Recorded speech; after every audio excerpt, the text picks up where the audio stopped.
Wiecie co? Byłam wczoraj pod prysznicem, do którego się chodziło z zewnątrz i tak zimno było pod tym prysznicem i woda też nie była za ciepła. I powiem wam, że chyba się przeziębiłam. Wiecie, że zgubiłam sobie swoją czerwoną spineczkę? Pamiętacie? Widzicie? Teraz muszę tak trzymać tą swoją paskę, bo żeby włosy nie leciały na oczy. Zgubiłam swoją spineczkę. No nic, wiecie co? Mamy dzisiaj 1200 do celu. 14 godzin jazdy. No i zobaczymy, jak nam to pójdzie. To nic, godzina 6, ruszamy.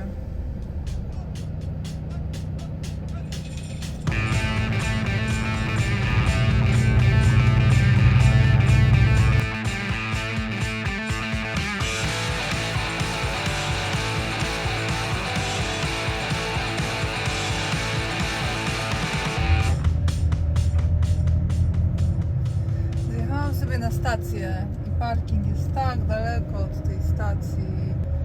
No nie, tego to ja nie lubię na francuskich parkingach, że jest tak daleko i nie ma możliwości stanięcia blisko, tak żeby tylko sobie skoczyć na chwilkę na stację. Powiem wam, że już mnie gardło boli. Będę chora. Ja już zapomniałam, jak to jest być w trasie i być chorym. Joj. Nic dobrego. O, nie chcę być chora. Czemu nie będę chora? Nie mam żadnych tabletek, żadnych. Mam apteczkę, pamiętacie? Jeżeli pamiętacie, robiłam kiedyś film o apteczce i mam jeszcze tą samą apteczkę, której nigdy praktycznie nie otworzyłam, bo niczego nie potrzebowałam. No i co? A teraz bym potrzebowała, a tam będzie wszystko stare, bo ja tak czuję, że mnie zatoki złapały. Zdecydowanie zatoki, ale gardło też. Kurde, tylko czas tracę jeżdżąc po tej stacji. Ale po tej stronie patrzcie, wszystkie białe ciężarówki. To jest wyjazd ze stacji benzynowej.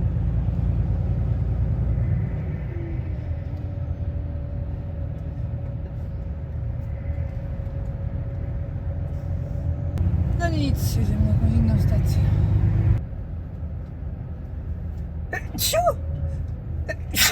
O Jezu, ale jakich.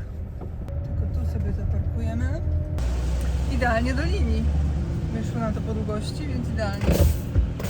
Bo tutaj tak ciężarówki stają tyłem do siebie, także jak pojedzie z tamtej strony i tak zaparkuję, a ja wyjechałam tak, także stoimy dupami do siebie. Znaczy tak.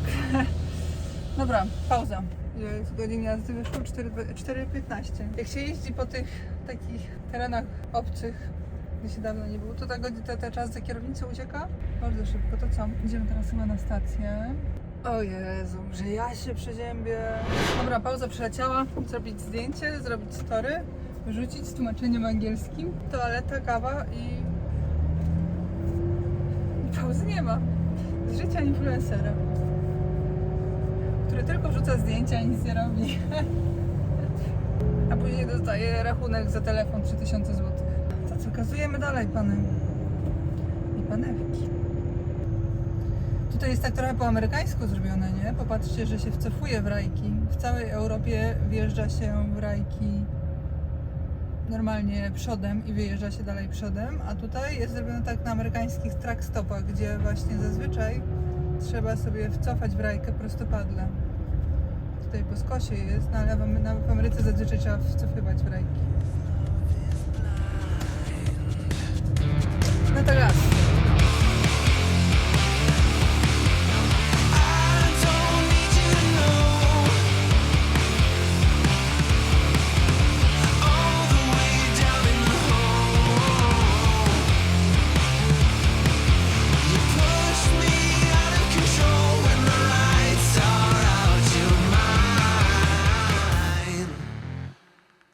Dla tych, którzy pierwszy raz jadą Portugalką, będą jechać pierwszy raz na Irun do Hiszpanii. Tutaj wam pokażę.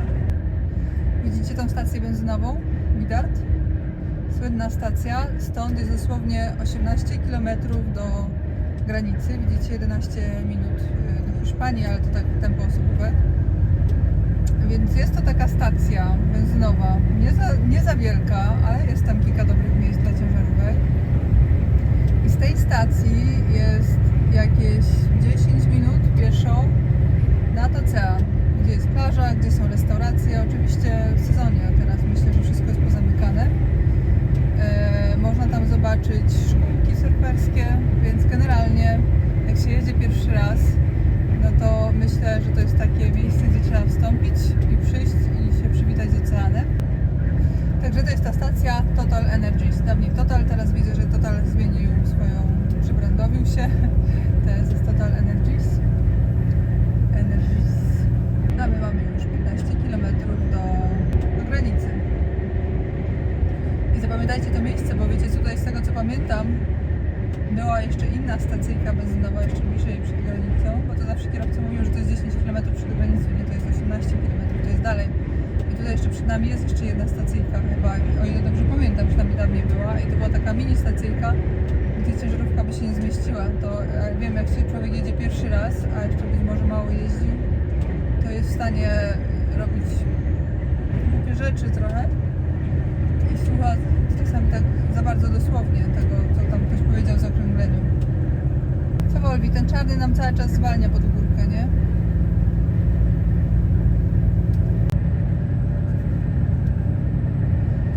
I charakterystyczny zjazd do Hiszpanii.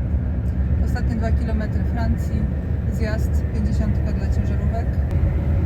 A jednak na wypadek awarii jest jeszcze tutaj też rampa. Chociaż powiem wam szczerze, że zawsze jak sobie myślę, że w przypadku jakiejś awarii hamulców rzeczywiście przy dużej prędkości ciężko by było. Ale widać, popatrzcie, rampa całkowicie, ten piasek, żurzel, żwir, cokolwiek tam jest, w który ma się zapaść ciężarówka. Widać, że jest tak zarośnięty, że już jednak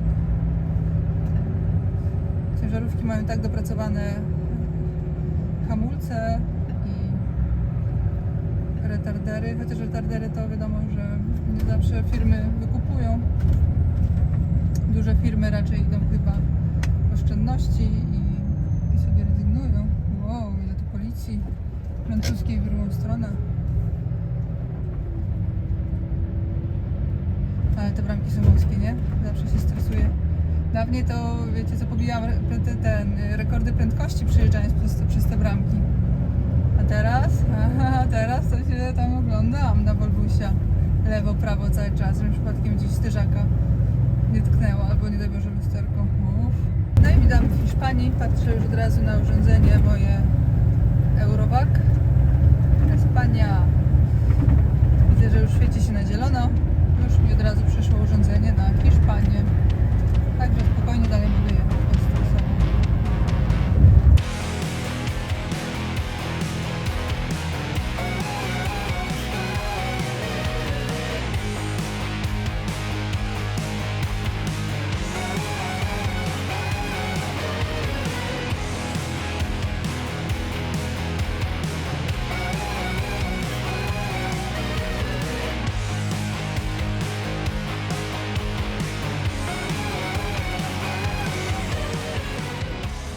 Jak widzicie, zrobił się korek, a jak zrobił się korek, skoro mam czas, to sobie stanęłam na drugą pauzę na obiad. Nie pytajcie mnie, co to jest za kuchnia. To jest kuchnia pod tytułem Przetrwać.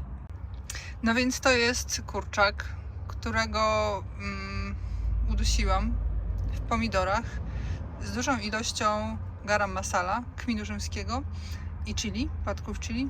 Tu jest woreczek ryżu, a tu jest kiszona kapusta. I na to pójdzie oczywiście co? Oliwa z oliwek. Kmin rzymski jest już w mięsie.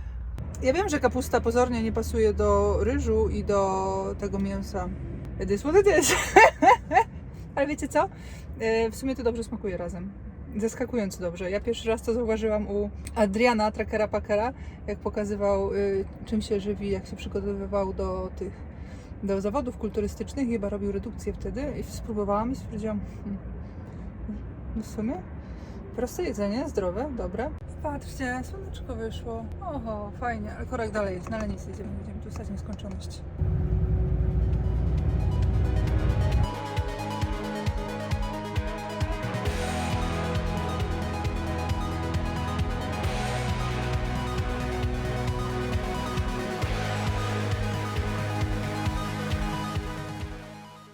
No, to koniec jazdy na dzisiaj. Jutro wjeżdżamy do Portugalii, dnia 5. Dobry? Ja wyglądam.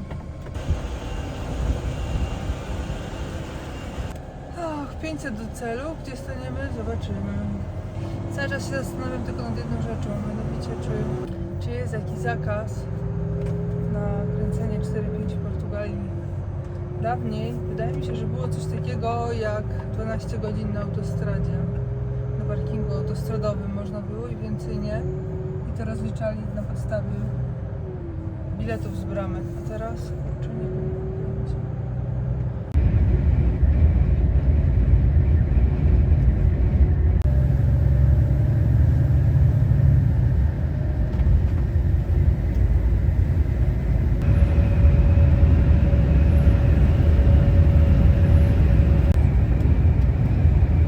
Widzicie z prawej strony taką kreseczkę, to jest droga w oddali. Powiem wam szczerze, że ciężka trasa, a raczej droga trasa, o tak bym powiedziała. Co sobie zjadę z góry, no to zaraz znowu pod górę.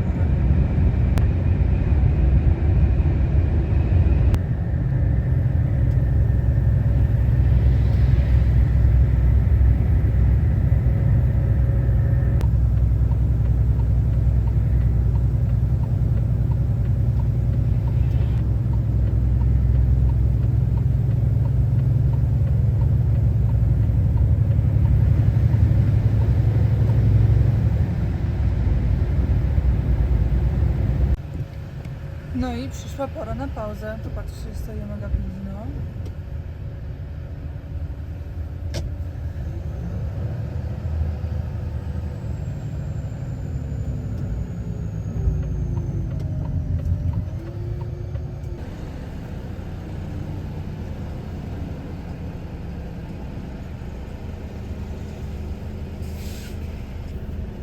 Stanęłam dosłownie po środku pasa, bo z tej strony nie widać było.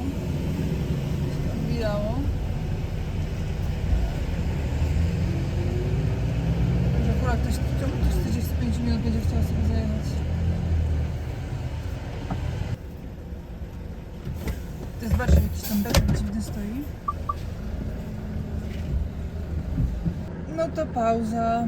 Mamy 190 km do granicy. Tak w ogóle to Portugalia wprowadziła, czekajcie, jaki stan, bo są różne stany przecież. Portugalia ogłosiła stan klęski żywiołowej. Z tego co przeczytałam na transie, to wynika, że dla kierowców ciężarowych, kierowców zawodowych są odrębne zasady i żeby wjechać do Portugalii trzeba mieć, wiecie co zrobione? Trzeba mieć certyfikat, unijny certyfikat szczepienia. A jeżeli się nie ma, to trzeba mieć negatywny test COVID zrobiony minimum 48 godzin wcześniej przed wjazdem.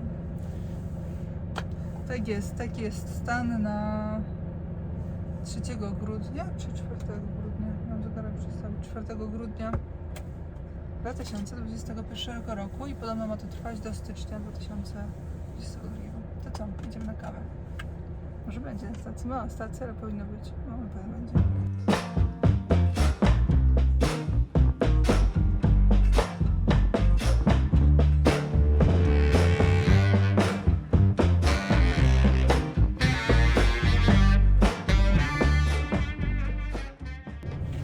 No dobra, pauza dobiegła końca. Powiem wam, że tak fajnie słoneczko zaczyna coś wychodzić. Cały czas się zastanawiam, czy jechać tak bardziej górą, czy dołem przez Portugalię. Czytałam jeszcze trochę, porozmawiałam ze znajomymi, jak to jest, bo w Portugalii chodzi o to właśnie, już sobie przypomniałam, znaczy też przeczytałam, że bilet na bramkach jest ważny 12 godzin. Chociaż ja mam tutaj... Chociaż ja mam pasa, nie? Generalnie, więc jak się stoi dłużej, to po prostu się płaci za nieważny bilet całą długość autostrady, 250 euro. Tak ktoś napisał, rozmawiałam ze znajomymi, mówili mi, że stali kiedyś coś 3 czy 4 dni, jak było jakieś święto i nie było żadnego problemu, ale z drugiej strony nie wiadomo, czy coś do firmy nie przyszło, więc doszłam w końcu do wniosku, że trzymam się swojej pierwszej wersji, że zajadę sobie po prostu od góry i trzeba zjechać z autostrady. Czyli jak zjadę z autostrady, to już, jeżeli w ogóle będą już tam bramki, bo to będzie zaraz za granicą, zaraz po przekroczeniu granicy, to jest spora szansa, że nie będzie bramek i będę mieć wszystko ok. 250 euro to wiecie dużo. Bo znalazłam stację, powiem wam, która by mi idealnie odpowiadała i ma prysznic też. A to właśnie w Portugalii nie jest tak łatwo ze fajnymi stacjami, które by miały prysznic właśnie, bo tak to zazwyczaj nie ma. Ale słońce zaczyna świecić, wiecie co? Przygotuję sobie swój COVID pass. Oczywiście mam w telefonie, ale jak gdyby chcieli rzeczywiście zobaczyć na granicy, to nie będę im podawać przecież telefonu na kartce i tyle. No, zaczyna się robić piękna pogoda, fajnie. Fajnie, coraz bliżej Portugalii. Tak, 190 do granicy, 240 do celu. No to mi zostanie na poniedziałek 50 km. Raz. Rozładuję się, muszę sobie sprawdzić, gdzie mam ten załadunek w Hiszpanii. Ale gdzieś jakoś niedaleko. Gdzieś tutaj chyba właśnie będzie Vigo. Ale zobaczymy. Na razie gotujemy. Byle znaleźć dobre miejsce parkingowe na weekend, za które nie zapłacę. W sensie nie za które nie zapłacę, tylko przez które nie zapłacę tej takiej, no to nie jest kara, tylko po prostu za brak ważnego biletu.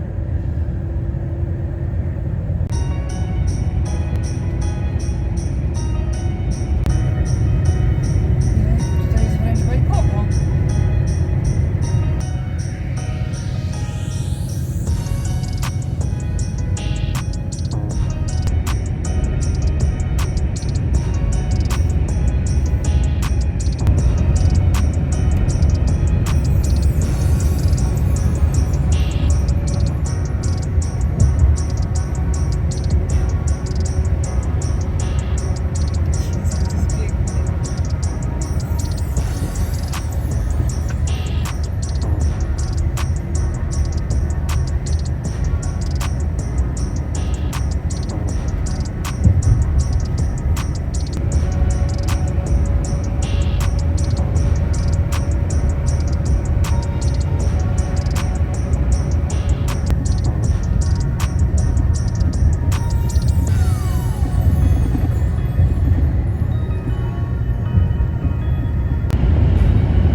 Dojechaliśmy już do granicy portugalskiej, jest 2 km, jest korek. Wczaiłam sobie stację po hiszpańskiej stronie, ale pomyślałam sobie, że skoro Portugalia wprowadziła ten stan klęski żywiołowej, to mogą być rzeczywiście kontrole tych certyfikatów na granicach i może się robić korek i w poniedziałek będzie dużo większy korek, więc stwierdziłam, że dzisiaj pojadę. Widzicie, jest korek, dzisiaj jest taki tylko na 15 minut. Teoretycznie. Zobaczymy, ile wyjdzie w realu, ale on jest cały czas podjeżdżany, więc spoko. A wiadomo, że dzisiaj transport ciężki jest znacznie, że tak powiem, w mniejszej liczbie obecny na drodze. Stwierdziłam, że lepiej zaoszczędzić czas i dzisiaj pojechać. No i mam nadzieję, że tam się uda stanąć, gdzie chcę stanąć.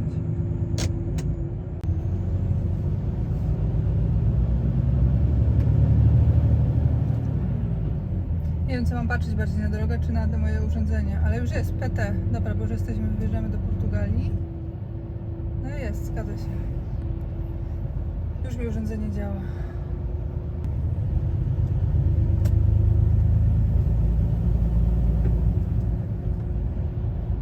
Kurczę, zaraz was rozjadę. Portugal!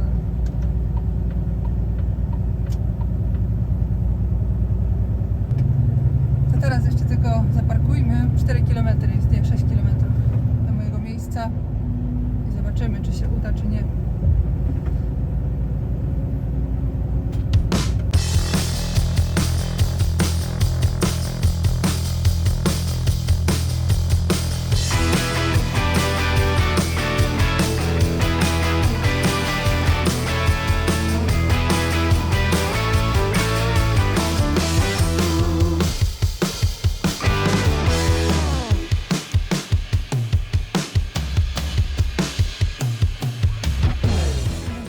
średnio to widzę tutaj. Trzeba pójdę się zapytać w ogóle, co się tutaj nie stanę. Nie lepiej mi stanąć na drodze, muszę się podać. No i idę się zapytać pierwszy, czy mogłem stać na weekend. Zaraz się okaże, że zaparkuję, bo namęczę się. Ej, słuchajcie, można. Widać, że jest kuchnia domowa. Tutaj parking jest na dodatek darmowy, jest toaleta. Nie wiem, jakie godzinach będzie otwarte, ale powiedzmy, że sobie sprawdzę, nie? A jestem w centrum miasteczka, więc może jeszcze, jak będę miała natchnienie, to prawdziwie będę okolice zobaczyć. Teraz muszę ustawić dobrze.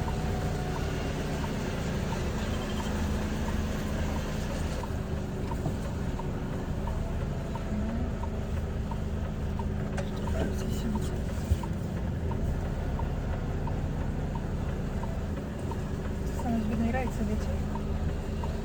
A nie jest to takie łatwe, jak trzeba przodem jechać. Jest tyłem wjeżdżać takie miejsce.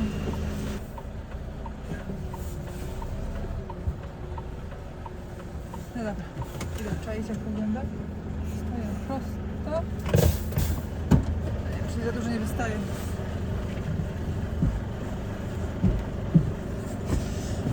Myślę, że jest ok. Ewentualnie poprawię tak na tip-top.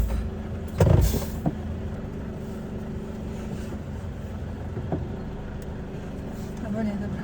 Gdybym ciśnienie trochę spadło, to wtedy tą gumą przyhaczę krawężnik. Ja mam niskie, mam jeszcze takie dodatkowe listwy przy zderzaku, które sprawiają, że jest niziutko. A jeszcze są takie gumy. I owszem, to są gumy, ale one są bardzo twarde. Jak je zarysuję, to widać i to już będzie brzydko wyglądać.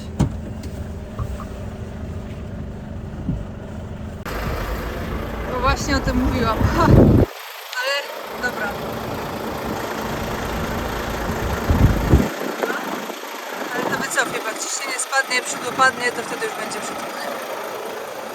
Nie. Bardziej, że jest poza sezonem, to jest ok. Może tylko brudne przy wjeżdżaniu w jakąś trawkę małą, taką przy krawężniku czy gdzieś. Nie ma tam zarysowań, a resztę można zapisać. To co, kończymy Tahoe? Kończymy Tahoe. Portugalia! Pierwszy raz w Portugalii Tahoe zakończymy. To jest oczywiście Tahoe najnowszej generacji, więc ona sobie samo szczytuje lokalizację, pozycję. Więc tak w Hiszpanii, gdzie się wpisuje dodatkowo nie tylko kraj zakończenia czy też rozpoczęcia, ale także prowincje, to jest bardzo przydatne, bo Hiszpania ma dużo prowincji. O ile są takie duże prowincje, jak tutaj teraz jesteśmy w Galicji, znaczy no teraz nie jesteśmy, byliśmy przez Galicję, czy jakieś tam inne, to człowiek wie, nie? Czasami też jest taka nazwa prowincji, że od razu wie, jak na przykład przy Walencji wiedział, gdzie jak wybrać, ale czasami jak gdzieś się jedzie przez środek, no to się nie wie, bo tyle jest prowincji też malusieńkich i nie wiesz, czy dać Riochę, czy jakąś inną. Dobra, coś wam powiem. Wiecie, co wam powiem? Powiem wam, że nie wiem, co ze sobą zrobić teraz. Czy iść obiad jeść, ale to chyba trochę za wcześnie dla mnie. Teraz restauracja. Fajnie, kurczę, szkoda. Ale wiecie co? Jest 22 stopni. 204! No dosłownie wjechaliśmy do Portugalii. Czas się cofnął, bo nie wiem, czy wiecie, ale w Portugalii jest godzina do tyłu, nie? Czy do przodu? Jak wam mówię? Jest 12:13, tak. Tutaj jest 12:13, a w całej Europie, praktycznie w całej, jest 13:13. Dobra. Zobaczymy. Muszę jeszcze auto ogarnąć, poukładać wszystko, ale pierwszy trzeba sobie chwilę odpocząć po takiej pracy. Dojechane szczęśliwie. Eurowag pobór opłat mi działa też na Portugalię. Zawsze, za każdym razem, gdy wjeżdżam do nowego kraju, to się stresuję, czy wszystko jest na pewno ok. Tak to jest, jak się jeździ samemu swoją ciężarówką i się wie, że w transporcie to nie są setki, kary nie są w setkach euro, tylko w tysiącach euro od razu.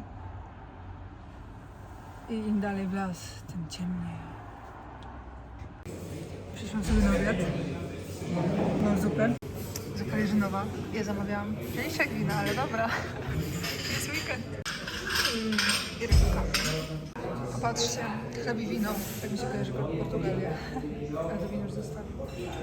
Coś wam powiem. Jest godzina po 4, czyli po 3 tutaj. A ja tak, auto mam posprzątane. Zjadłam obiad, wykąpałam się. Muszę się przebrać, bo w ogóle na szybko brałam. I ja już jestem całkiem po robocie, a jeszcze dzisiaj tyle kilometrów wyjechałam. Jejku. Takie soboty to ja lubię, bo jest zrobione, zarobione, zjedzone, posprzątane, wykąpane. Co ja mam teraz robić ze sobą? Nie, oj, co ja teraz będę ze sobą robić? Chyba wiem, co zrobię. Nałożę sobie jakąś maskę na twarz. Wzięłam w końcu tym razem, bo zawsze jak jestem długo w trasie, to moja cera już jest taka biedna, zmordowana. Więc tym razem wzięłam sobie, o tu jeszcze mamy tu reklamówki, jakieś rzeczy do powyciągania. No i zrobię sobie dzisiaj maskę. Słoneczko fajnie świeci, jejku, nawet nie zasłaniam zasłonek. 16 stopni, ale w słońcu fajnie grzeje, ale fajnie grzeje. Dzień dobry. Jestem chora. Jednak jestem chora. Obudziłam się w nocy z taką gorączką i w ogóle spałam bez wybasta, bo mi było cały czas gorąco. Ale nic, jakoś to przeżyję. Nie mam żadnych leków, nie mam nic. Bo mi się wydawało, że w sumie ja nigdy nie choruję. Rok temu miałam COVID, a tak to ja nigdy nie choruję w sumie to. Ale to też nie jest takie złe. Nie jest tak źle, przeżyję. Bardziej mi głowa boli i tak ewidentnie mi to na zatoki siadło. Czytam sobie książkę od Globstory. Powiem wam, że niezły schizm, naprawdę. Urok. Książka nazywa się Urok.